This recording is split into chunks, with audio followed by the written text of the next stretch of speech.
물론 우리가 알다시피 욥은 죄가 없습니다. 죄가 없다는 이야기는요, 그러한 고난과 시련과 또한 아픔을 당할 만한 원인을 제공하지 않았다는 의미이죠. 그렇죠?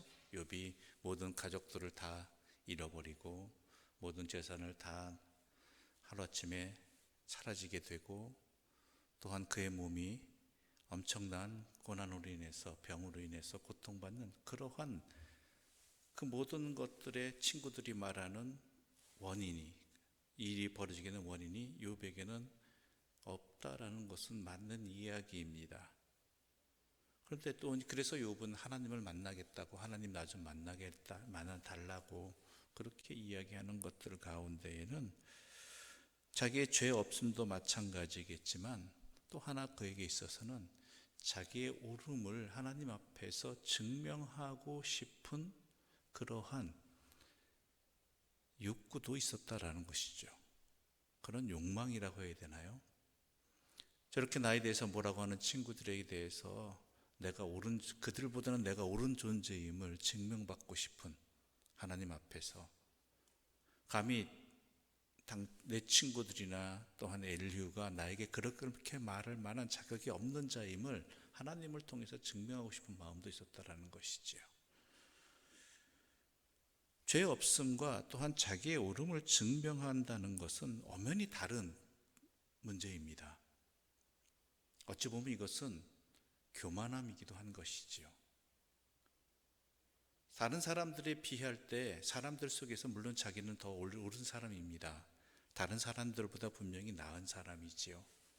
그런데 하나님 앞에 서게 되면 과연 어떨까라는 것이 오늘 본문의 내용입니다. 세상 속에서 다른 사람들과 비교해서는 자기의 옳음이 드러날지 모르겠지만, 하나님 앞에서 드러나는 것은 나도 또한 죄인이라는 것입니다. 내가 그 일에 대해서 죄가 있다가 아니라 나도 어때요? 본질적으로 죄인일 뿐이라는 것이죠. 그것을 깨닫게 되는 자리가 오늘 본문의 자리인 것입니다. 죄가 있는 것은 아니지만, 그 모든 사태가 벌어지는 것의 원인에 죄가 있는 것은 아니지만, 나를 옳다고, 내가 옳은 사람이라고 정당화할 수 있는 오만함은 우리가 주의해야 된다는 것이죠. 하나님 앞에서 내 자신을 바라볼 수 있는 눈이 열려야 된다는 것이죠. 욥은 자신이 하나님을 잘 안다고 생각하고 있었습니다. 그것 또한 교만입니다. 그 누구도 하나님을 잘 알 수는 없습니다. 물론 일부나 조금은 알 수 있을지 모르겠지만, 하나님에 대해서 잘 안다고 이야기할 수 있는 사람은 그 누구도 없습니다. 자신이 옳다고 생각하고 있습니다. 그래서 하나님 뵙게 되면 할 말이 참 많다라고 그렇게 생각했던 사람이었습니다. 근데 욥이 하나님을 직면하게 되니까 뭐라고 이야기합니까? 나는 비천합니다. 나는 비천합니다. 하나님 앞에서 내 자신을 깨닫게 되는 것입니다. 시몬 베드로가 물론 예수님을 처음 만날 때 그는 어부로서 예수님의 기적을 체험하게 되지요. 이 기적이라는 것은 예수님이 어떤 분이신지 알게 되는 표징과 같은 것이죠.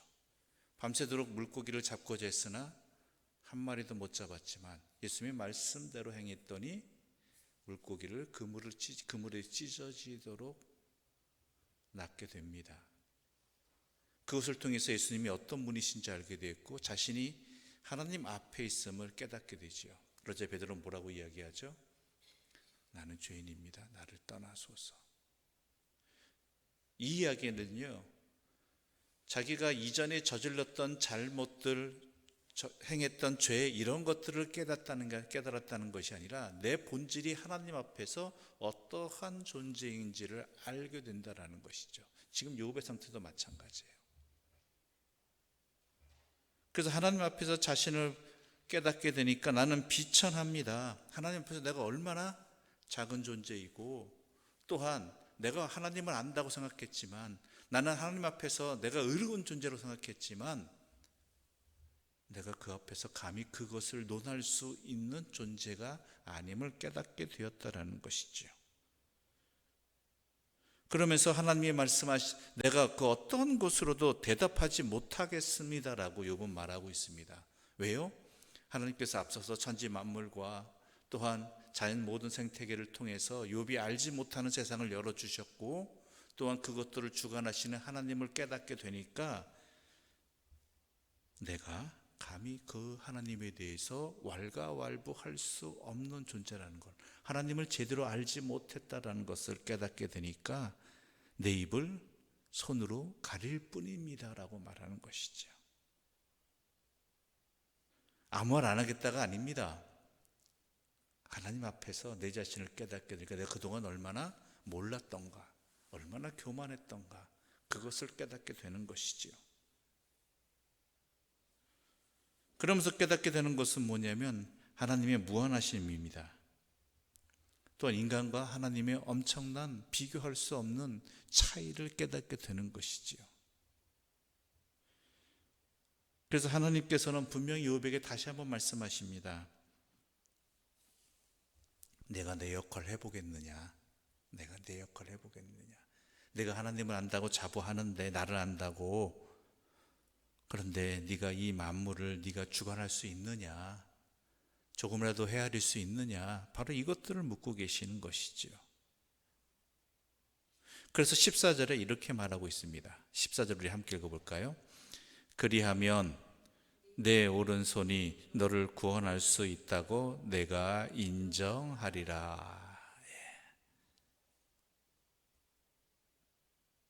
하나님의 그 다스리심과 섭리하심을 네가 이해할 수 있고 또한 감당할 수 있다라면 내가 너를 인정하리라 라고 말씀하고 계시는 것이지요.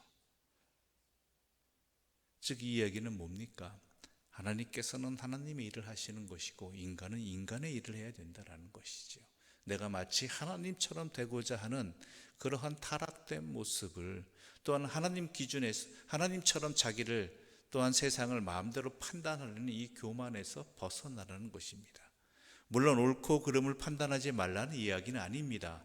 그러나 내 시야에서 내 한계 속에서 그것들을 판단함을 제대로 인정하고 하나님의 뜻을 구하는, 먼저 구하는 그러한 분명한 지혜로움이 우리에게 있어야 된다는 것이죠.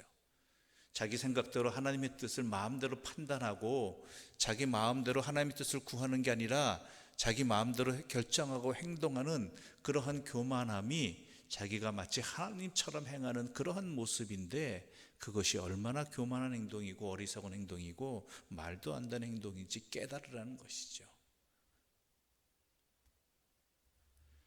유명한 잘 알려진 영화가 있습니다. 브루스 올마이티라는 영화가 있습니다. 짐 캐리라는 배우가 그 주인공 역할을 감당했는데, 하나님 왜 세상을 이렇게 하시느냐고, 왜 불공평하게 하느냐고, 나라면 그렇게 안 하겠다고 했을 때 하나님께서 나타나셔서 그에게 그럼 네가 해봐라 라고 모든 능력을 주십니다. 어떻게 되겠습니까? 난리 나죠.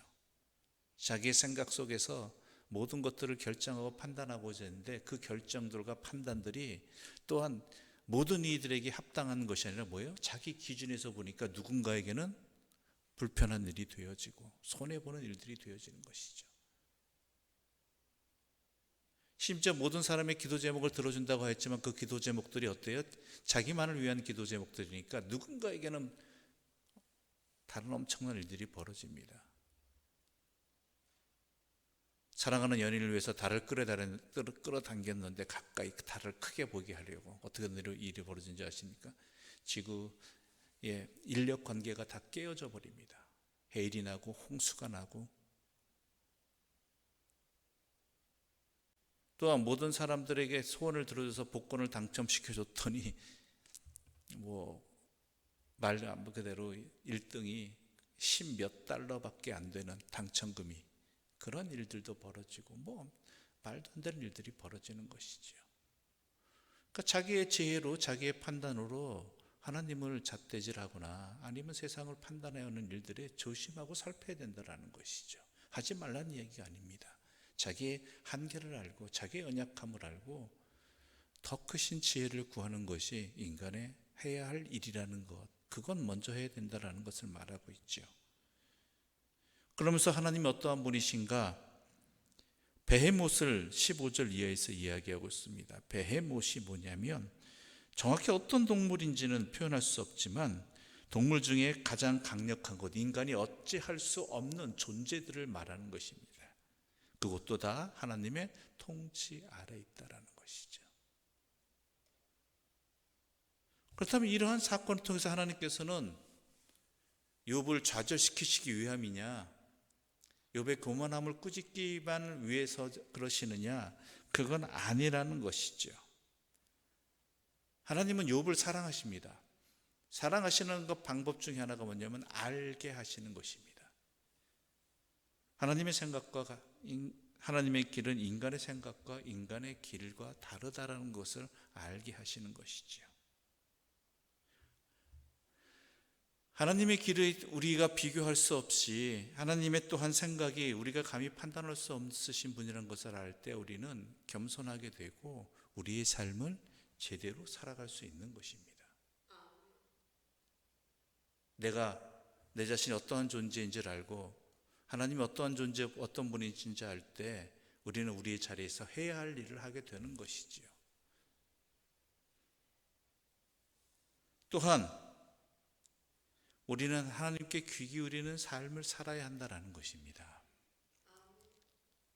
아무리 의인이라 할지라도 하나님 앞에서는 아니고, 아무리 안다 할지라도 우리는 하나님을 온전히 알 수 없고, 하다못해 세상 만물도 우리는 제대로 알지 못한다는 것이죠.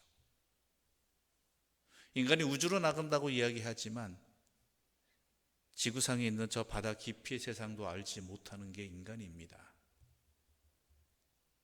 제대로 가지도 못하는 게 인간입니다. 그렇다면 우리가 조금이라도 지혜로운 자라면 참된 지혜의 귀를 기울이고 먼저 구하는 것이 우리의 삶의 지혜라는 것, 우리가 분명히 알아야 된다는 것이죠. 그러면서 더 중요한 건 뭔지 아세요? 그런 분이 우리를 사랑하신다는 것입니다. 그런 분이 우리를 구원해 주시기 위해 이 땅에 오셨고 우리를 위해 십자가를 지셨다라는 것입니다. 이게 중요한 거 아니겠습니까? 그 사랑으로 말미암아 우리가 살아간다라는 것, 우리가 이처럼 교만한 존재이고 보잘것없는 존재임에도 불구하고, 그럼에도 불구하고 교만하게 행동하고 판단하는 우리들임에도 불구하고 하나님은 우리를 만나주시고, 또한 말도 안 되는 소리를 짓거리는 존재라 할지라도 말을 걸어주시고 돌이키게 해주시고 항상 떠나지 아니하시는 분이 우리 하나님이시고, 그 사랑으로 살아가는 자들이 바로 우리라는 것입니다. 이것이 얼마나 큰 은혜입니까? 내 자신을 제대로 알고 하나님을 조금이라도 더 안다라면 진짜 나는 죄인입니다, 나를 제발 떠나주십시오, 내가 감당할 수 없습니다 라고 함에도 불구하고 나를 찾아와 주셔서 부르시는 그 하나님의 사랑이 나에게 변함없이 있다는 이것이 얼마나 큰 사랑인지 모르겠습니다.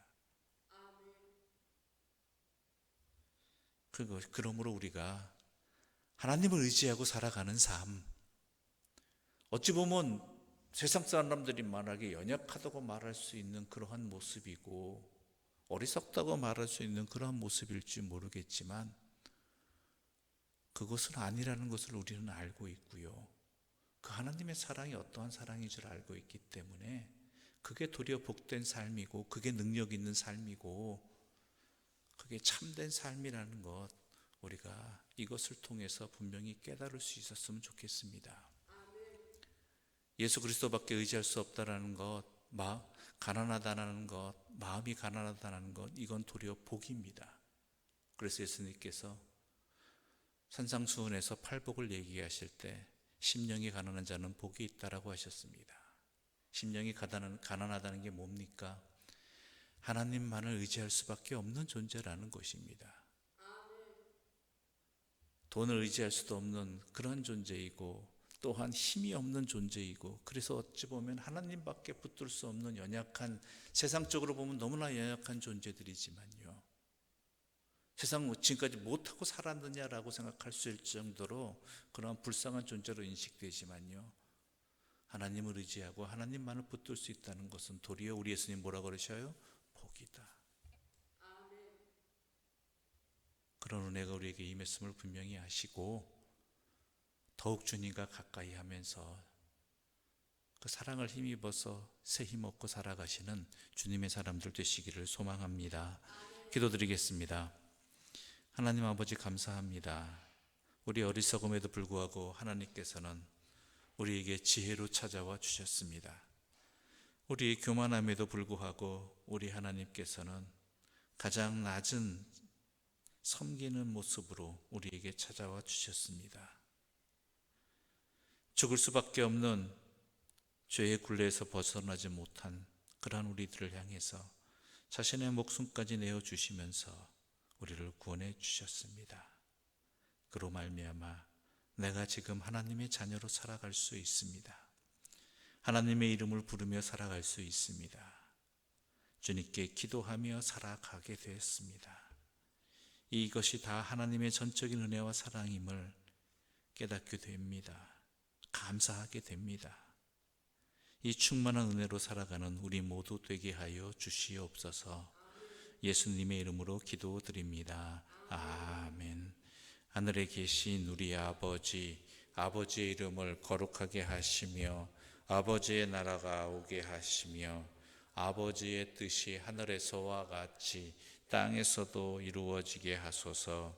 오늘 우리에게 일용할 양식을 주시고 우리가 우리에게 잘못한 사람을 용서하여 준 것 같이 우리 죄를 용서하여 주시고 우리를 시험에 빠지지 않게 하시고 악에서 구하소서. 나라와 권능과 영광이 영원히 아버지의 것입니다. 아멘.